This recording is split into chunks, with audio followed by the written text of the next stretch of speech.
नमस्कार विद्यार्थी मित्रांनो, आपण समाजशास्त्रामध्ये काल तिसऱ्या पाठाला सुरुवात केली होती आणि काल तिसऱ्या पाठाला सुरुवात केल्यानंतर आपण त्यामधला पहिला भाग काल संपवला होता। भारतीय समाजामधील विविधतेतील एकता कशा पद्धतीची आहे। आज आपण पुढचा भाग सुरू करूया। पुढचा भाग आहे भारतातील एकतेची प्रक्रिया। भारतातील एकतेची प्रक्रिया। तर पहा, काल आपण विविधता कशा पद्धतीची आहे, कुठल्या कुठल्या भागामध्ये कशा कशा पद्धतीनं भारत हा विविधतेनं नटलेला आहे हे आपण पाहिलं होतं। आता आपल्याला बघायचंय काय, तर एवढी विविधता या ठिकाणी असतानाही भारतामध्ये कशा पद्धतीनं एकतेची भावना या ठिकाणी जोपासली जाते। तर पहा, भारतीय समाज आणि भारतीय समाजामध्ये असलेली अथवा अस्तित्वात असलेली विविधताच या ठिकाणच्या एकतेचं उगमस्थान असलेलं दिसतं। आणि अशा या विविधतेमधून भारतीय समाजामध्ये संयुक्त संस्कृती निर्माण झालेली दिसते आणि त्याचं स्वरूप हे अखिल भारतीय निर्माण झालेलं पाहावयास सापडतं। आता जी एकता या ठिकाणी पाहायला सापडते, ही एकता म्हणजे एकात्म भाव होय किंवा एकात्म भावाची जाणीव होय किंवा एकत्रीकरण होय। पहा, एकता म्हणजे एकात्म भाव आहे, एकात्म भावाची जाणीव आहे, अथवा आपण म्हणूया एकत्रीकरण आहे। परंतु एकता म्हणजे एक समानता आपल्याला म्हणता येत नाही। परंतु एकता म्हणजे एक समानता असं आपल्याला म्हणता येत नाही। आता पहा, भारतीय माणसांची जीवन पद्धती जर आपण पाहिली तर साधारणतः आपल्याला असं दिसतं की एक समान स्वरूपाची जीवन पद्धती या ठिकाणी भारतीय समाजामध्ये अस्तित्वात असलेली दिसते। जसं की काल आपण पाहिलं की या ठिकाणी धार्मिक विविधता आहे, पण धार्मिक विविधता जरी या ठिकाणी असली तरी आपण स्वातंत्र्योत्तर कालावधीमध्ये भारतीय संविधानानुसार धर्मनिरपेक्षतेच्या संकल्पनेचा स्वीकार आपण या ठिकाणी केलेला आहे। सर्व धर्म समभाव या ठिकाणी आपण अंगीकारलेला आहे। आता पहा, ही जी धर्मनिरपेक्षता आपण स्वीकारलेली आहे, ही धर्मनिरपेक्षता आपल्याला काय शिकवते, तर सर्व धर्मातील लोकांच्या श्रद्धाप्रती आदर आणि सहिष्णुता बाळगणं। म्हणजे या ठिकाणी जे काही धर्म राहत आहेत त्या प्रत्येक धर्मीयांच्या लोकांच्या ज्या काही श्रद्धा आहेत, या श्रद्धाबद्दल आदर आणि सहिष्णुता बाळगणं म्हणजेच धर्मनिरपेक्षता आहे। आणि यामधून धार्मिक एकसंघता या भारतीय समाज व्यवस्थेमध्ये निर्माण होत असलेली दिसते। आता मुळात आपल्याला जी एकता या ठिकाणी निर्माण करावयाची आहे, या एकतेची आवश्यकता का आहे, कशासाठी आपल्याला या ठिकाणी एकता निर्माण करावयाची आहे, तर या आवश्यकतेमध्ये आपल्याला सांगता येतं की आपला जो सांस्कृतिक वारसा आहे तो अधिक आपल्याला संपन्न करायचा असेल तर यासाठी आपल्याला एकता आवश्यक आहे, एकजूट आवश्यक आहे। मानवी हक्काचं जतन करण्यासाठी आपल्याला एकता आवश्यक आहे। या ठिकाणी जे सामाजिक धार्मिक ताणतणाव आणि संघर्ष निर्माण होत आहेत त्याचं निवारण करण्यासाठी आपल्याला या ठिकाणी एकता आवश्यक आहे। शांततापूर्ण सहनिवास करण्यासाठी आपल्याला या ठिकाणी एकता आवश्यक आहे। सर्वच भारतीयांचं कल्याण करणं, कल्याणकारी राज्याची संकल्पना प्रत्यक्षात येणं, यासाठी आपल्याला एकता आवश्यक आहे. त्याचबरोबर देशाचा उत्कर्ष, देशाची प्रगती, देशाचा विकास यासाठीही आपल्याला एकता आवश्यक आहे. मग अशी ही भारतामध्ये अस्तित्वात असलेली जी एकतेची प्रक्रिया आहे ती आपल्याला काही मुद्द्याच्या आधारे या ठिकाणी स्पष्ट करता येते. यामधील पहिला मुद्दा घ्या, भौगोलिक एकता. भौगोलिक एकता तर पहा, इतर देशाप्रमाणेच भारताच्याही काही नैसर्गिक सीमा आहेत. ज्याप्रमाणे इतर देशाला काही नैसर्गिक सीमा आहेत त्या पद्धतीनं भारतालाही नैसर्गिक सीमा आहेत. आता या नैसर्गिक सीमा जर आपण भारताच्या बघितल्या तर उत्तर सीमा जी आपली आहे, या उत्तर सीमेला आपल्याला हिमालयाच्या रांगा अस्तित्वात असलेल्या दिसत आहेत. तर दक्षिण भाग जर आपण बघितला तर दक्षिणेकडे आपल्याला समुद्र किनारा लाभलेला आहे. म्हणजे एका बाजूला हिमालय आहे, एका बाजूला आपण पाहतोय की समुद्र आहे. या ठिकाणचं हवामान जर आपण पाहिलं तर भारताच्या विविध भागामध्ये विविध प्रकारचं हवामान आपल्याला पाहायला सापडतं.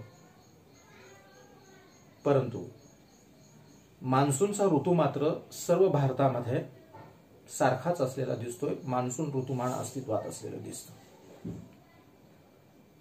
आणि यामधून मग भारतीय समाज व्यवस्थेमध्ये जी शेती कसली जाते, या शेती कसण्याच्या पद्धतीमध्येही पूर्ण भारतामध्ये आपल्याला एकसंगता, सारखेपणा पाहावयास सापडतो. मग पेरणी असेल, कापणी असेल, मशागत करणे असेल, या बाबतीमध्ये पिकांच्या पद्धतीमध्ये असेल, या बाबतीमध्ये आपल्याला सारखेपणा दिसतो. किंवा जी काही नैसर्गिक संसाधने आहेत, मग नद्या आहेत, खनिज आहेत,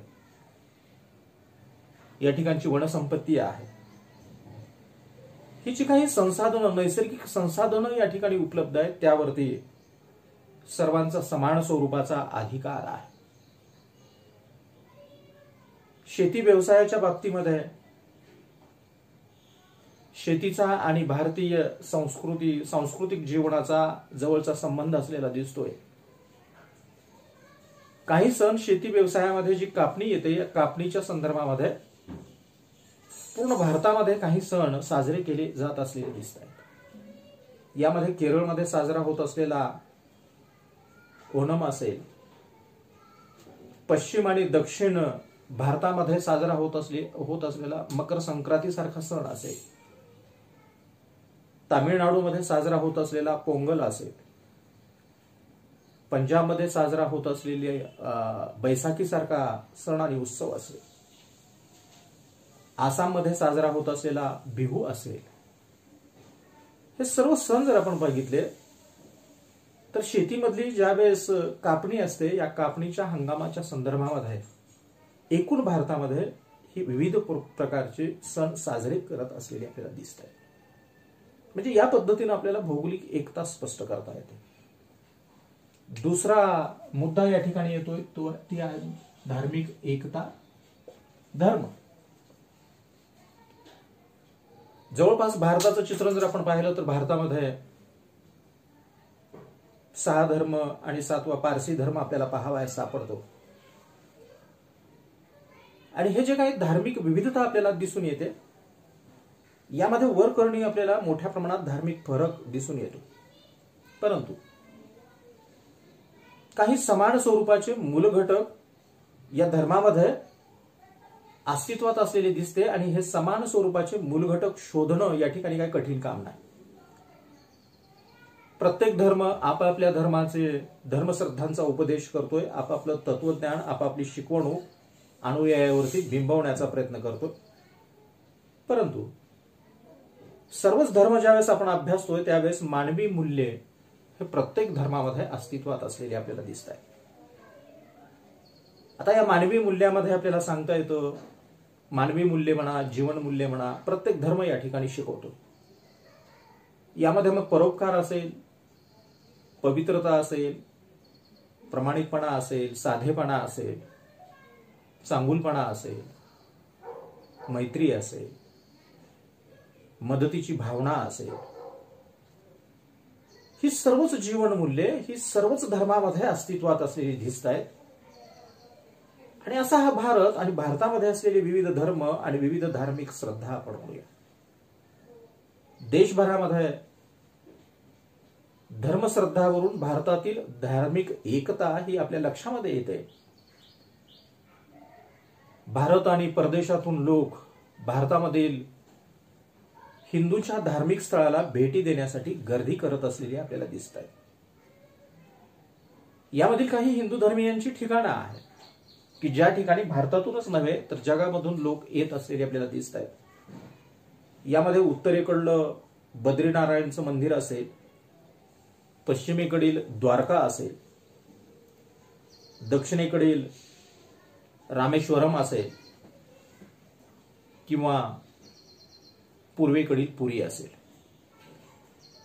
या ठिकाणी भारतातूनच नव्हे तर जगभरातून लोक भेट देण्यासाठी येत असलेले आपल्याला दिसत आहेत. एवढंच नव्हे तर शीख धर्मियांचं अमृतसर या ठिकाणी असलेलं सुवर्ण मंदिर, या सुवर्ण मंदिराला भेट देण्यासाठी जगभरातून लोक येत असलेले आपल्याला दिसत आहेत. त्याचबरोबर वेल्लाकन्नी या ठिकाणी असलेलं ख्रिश्चन चर्च आहे. कोची या ठिकाणी असलेलं ज्यूचं उपासना स्थळ आहे. त्याचबरोबर भारतामध्ये विविध ठिकाणी मुस्लिम फकीरांच्या समाधी आहेत. सगळ्यात महत्वाचं म्हणजे राजस्थानमधील अजमेर या ठिकाणी असलेला दर्गा असेल. या स्थळाला, ही जी काही सर्व स्थळं मी तुम्हाला सांगितली, या स्थळाला फक्त त्या धर्माचेच लोक भेट देत आहेत अशातला भाग नाही, तर सर्वच धर्मीयाचे लोक या ठिकाणी भेटी देत असलेले दिसत आहेत. त्याचबरोबर भारतामध्ये होत असलेला कुंभमेळा आहे, मदर मेरीची मेजवानी आहे, कुरुक्षेत्र उत्सव आहे, गणपती उत्सव आहे, बंगालमध्ये होत असलेली दुर्गा पूजा आहे. या उत्सवाच्या प्रसंगीही सर्वच धर्मीय लोक एकत्रित येत असलेले आपल्याला दिसून येत आहेत. अनुयायी मोठ्या प्रमाणात दरवर्षी भेट देत असलेले दिसत आहेत. म्हणजे साधारणतः या पद्धतीनं विविध धार्मिक उत्सव असतील, विविध धार्मिक सण असतील, समारंभ असतील, अशा या धार्मिक सण आणि समारंभाच्या प्रसंगी एकत्रित येत असलेले आपल्याला दिसत आहेत. म्हणजेच धार्मिक एकता आपल्याला पाहावयास सापडते. त्यानंतरचा मुद्दा आहे राजकीय एकता. राजकीय एकता, आता भारतीय समाज जर पाहिला तर सर्वार्थानं एक बहुल समाज आहे. भारतीय समाजाची एकता आणि बहुविविधता हे भारतीय समाजाचं मोठं वैशिष्ट्य आहे. परंतु भारतामध्ये मोठ्या प्रमाणात आर्थिक आणि सामाजिक असमानता असलेली आपल्याला दिसते. आर्थिक आणि सामाजिक असमानता, आणि मग ही जी आर्थिक आणि सामाजिक असमानता आहे त्यामुळं भारतीय समाज समतावादी समाज निर्माण होण्यामध्ये मोठ्या अडचणी निर्माण होत असलेल्या दिसत आहेत. या अडचणी जरी या ठिकाणी निर्माण होत असल्या तरी सुद्धा या ठिकाणची भारताची एकता ही अबाधित राहिलेली आपल्याला दिसून येते. एकतेमध्ये यामुळे कसलीही बाधा आलेली आपल्याला दिसत नाही. आणि असे मग आर्थिक दुर्बल घटक जो आहे भारतीय समाज व्यवस्थेमधला, जो दारिद्र्यामध्ये खिचपत पडलेला आहे, अशा या आर्थिक दुर्बलाचा विकास व्हावा यासाठी भारत सरकारनं स्वातंत्र्योत्तर कालावधीमध्ये अनेक पंचवार्षिक योजना या ठिकाणी हाती घेतलेल्या आहेत. भारतीय राज्यघटनेच्या आधारे आपण कायद्याचं राज्य निर्माण करण्याचा या ठिकाणी प्रयत्न करतोय. सर्व नागरिक कायद्यापुढे समान आहे. प्रत्येक व्यक्तीला या ठिकाणी समान दर्जाचा आहे. मग तो कुठल्याही जातीचा असो, पंथाचा असो, वंशाचा असो, धर्माचा असो, प्रदेशाचा असो, नागरिक म्हणून प्रत्येक व्यक्तीला या ठिकाणी समान स्वरूपाचा अधिकार बहाल केलेला आहे भारतीय राज्यघटनेनुसार. या ठिकाणच्या ज्या अनुसूचित जाती आणि जमाती आहेत, विभक्त स्वरूपाच्या जनजाती आहेत, इतर मागासवर्गीय आहेत, जे धार्मिक आणि भाषिक अल्पसंख्याक गट जे आहेत, यांच्या विकासासाठी विशेष सवलती या ठिकाणी हाती घेतल्या जात असलेल्या दिसत आहेत आणि त्यांनाही प्रगत समाजावर समोर सोबत आणण्याचा प्रयत्न या ठिकाणी या राजकीय कार्यामधून केला जात असलेला आपल्याला दिसतो. त्यानंतरचा मुद्दा आहे चौथा, भाषिक एकता. भाषा. आता पहा, भारत हा बहुभाषिक देश आहे. या ठिकाणी अनेक भाषा बोलल्या जात आहेत आणि यामधून भाषिक एकता निर्माण करण्यासाठी या ठिकाणी बोलल्या जात असलेल्या प्रादेशिक भाषा, राष्ट्रीय भाषा अथवा ज्या काही भाषा या ठिकाणी बोलल्या जात आहेत त्या भाषेला समान स्वरूपाचा दर्जा बहाल केलेला आहे, समान या ठिकाणी मानलं गेलेलं आहे. भारत सरकार आणि या ठिकाणची राज्य सरकारी जर आपण पाहिली तर त्यांनी भाषिक विविधतेला या ठिकाणी मान्यता दिलेली आहे. ज्या भाषा आणि बोली भाषा या ठिकाणी ऱ्हासाकडे चाललेली आहेत, नष्ट होण्याच्या मार्गावर आहेत, त्या भाषांचं, त्या बोली भाषांचं संवर्धन करण्यासाठी विशेष तरतुदी सरकार या ठिकाणी हाती घेत आहे.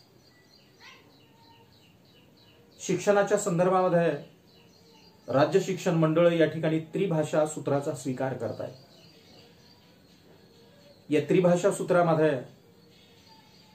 प्रादेशिक भाषा म्हणा किंवा त्या विद्यार्थ्याची असलेली मातृभाषा,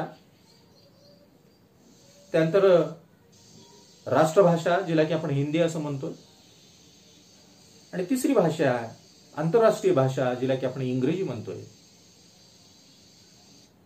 अशा या त्रिभाषी सूत्राचा आधार आपण शिक्षण व्यवस्थेमध्ये घेतोय. एवढंच नव्हे तर विद्यार्थ्यांना आपण भाषा निवडण्याची मुभाही दिलेली आहे.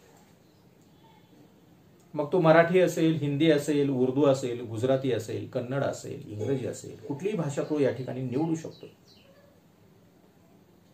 दूरदर्शन आणि आकाशवाणीवरून आपण विविध भाषेमधून विविध कार्यक्रमांचं प्रसारण केलं जातं आणि विविध भाषेमधून विविध भाषांचं, विविध कार्यक्रमांचं जे प्रसारण केलं जातं ते करोडो लोकांपर्यंत या ठिकाणी पोहोचतं आणि त्यामधून ही भाषिक एकता निर्माण होण्याला या ठिकाणी मदत होत असलेली दिसते.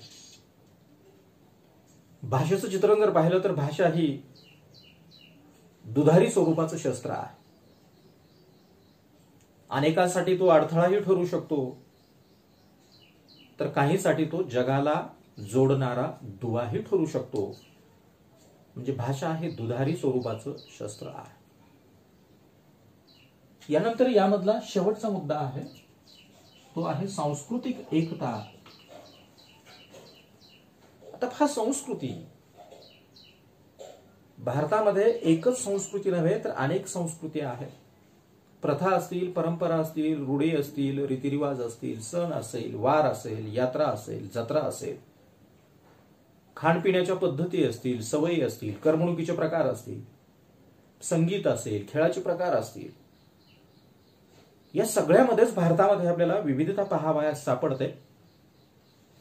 अशी विविधता जरी या ठिकाणी आपल्याला सांस्कृतिक दृष्टिकोनातून बघायला मिळाली तरी भारतीय संस्कृतीमध्ये एकताही आपल्याला पाहावयास सापडते.